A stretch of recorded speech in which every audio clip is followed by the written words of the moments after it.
Mga Lods, magandang araw sa inyo. So mag-skincare reveal pala tayo.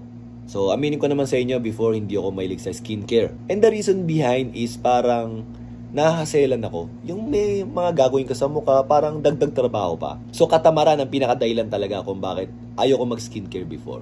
Pero pinaliwanag kasi sa akin ng misis ko na it is not just for appearance eh. Para din sa health ng skin mo yan.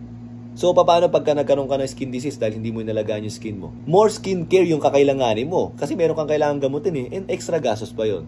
Then, na-realize ko, part pa rin ng katawan mo yun eh. Ba't di mo alagaan, di ba? Ba't di mo ayusin? And yan yung pinanghaharap mo sa mga tao eh. So, sa kabutihan palad mga Lods, 2 years ago yata, yung ninong ko, meron siyang binigay sa akin na skincare. And binibili niya daw yung sa ibang bansa. Madali lang gamitin. Yun ang kagandaan eh. Pasok na pasok sa akin. So maghihilamos ka lang. After mo maghilamos, ispray mo siya sa mukha mo. Pagka-spray, hayaan mo siyang ma-absorb, hayaan mo matuyo. Okay na, matulog ka na. So, tuwan-tuwa ako kasi madali lang gamitin. And pangalawa, yung naging effect niya sa akin is maganda rin.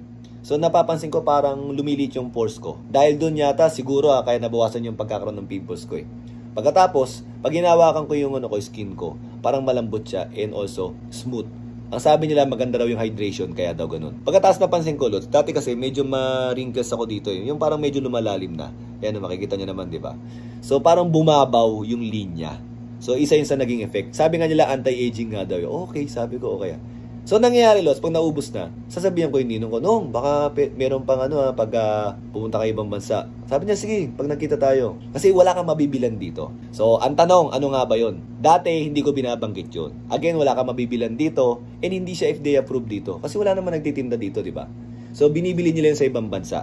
Doon, approve yun sa mga government nila. So, ang ginawa ng ninong ko pala, dahil meron siyang ospital, inalam niya kung saan ba nakukuha yun. Kasi, ginagamit ng family nila eh. And matagal na pala talaga silang gumagamit nun. So, nung nalaman na nila kung saan galing yun, sa Europe pala, gumawa sila ng sariling brand nila. Nakipag-partner sila doon sa may pharmaceutical company dito. Total, may-ari naman siya ng ospital. So, madali. So, ginawa nila, gumawa sila ng sarili nilang brand. So, eto na nga. Dinala nila sa Pilipinas. Ang kagandahan is, FDA approved na pala this year.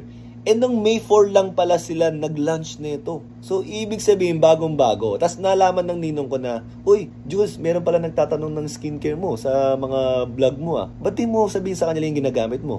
Tama-tama, nasa pangalan ko na. Dinala ko sa Pilipinas. That's why mga Lods, ito, sineshare ko sa inyo na ito yung skincare ko. So, apparently, nalaman ko kanina nung nag-meeting kami, nung nagkita kami, ang tamang paggamit pala is, kung aggressive ka, 2 beses isang araw, umaga at gabi. And kung may mga wrinkles ka, diba siyempre, basa pa yan pag spray mo.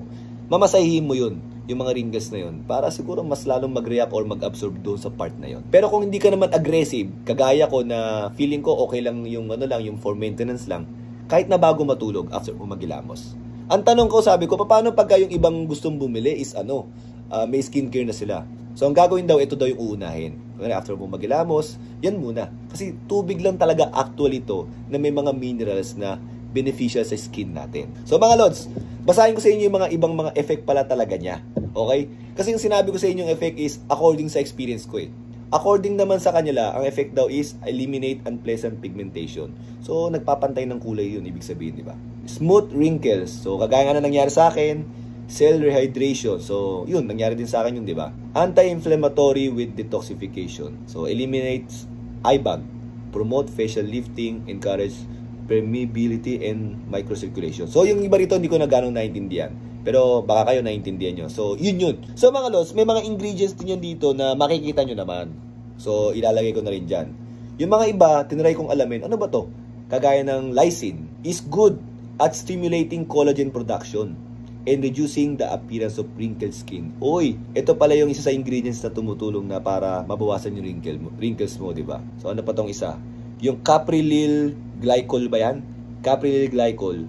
So, according to cosmetic special chem, it is humectant that deeply hydrates and moistures the skin to remove dullness and dryness. So, moisturizer siya, pero ang ginagawa daw yata nito, tinotrap. It brings water to the topmost layer of the skin and traps it there to prevent moisture loss. So, ang ginagawa naman nito, piniprevent niya yung pagkawala ng moisture ng mukha mo. Actually, yung iba rito, alam ko naman and binasa ko na rin, pero siyempre para hindi na ganong humaba. Yun lang muna yung pinakita ko sa inyo. So, ang brand nito is Emilay. Emilay pala. So mga lods, kung interesado kayo dito, puntahan nyo muna sila sa FB page nila. So kaka-launch lang kasi nila, so ginagawa pa nila yung TikTok account nila, okay? So doon sa FB page nila, makikita nyo kung paano kayo mag-a-avail nito. So puntahan nyo muna, yun lang muna, okay? So mga lods, ito yung skincare reveal ko and hopefully is nagustuhan nyo and sana naging interesting sa inyo to. So yun lang mga lods. Thank you!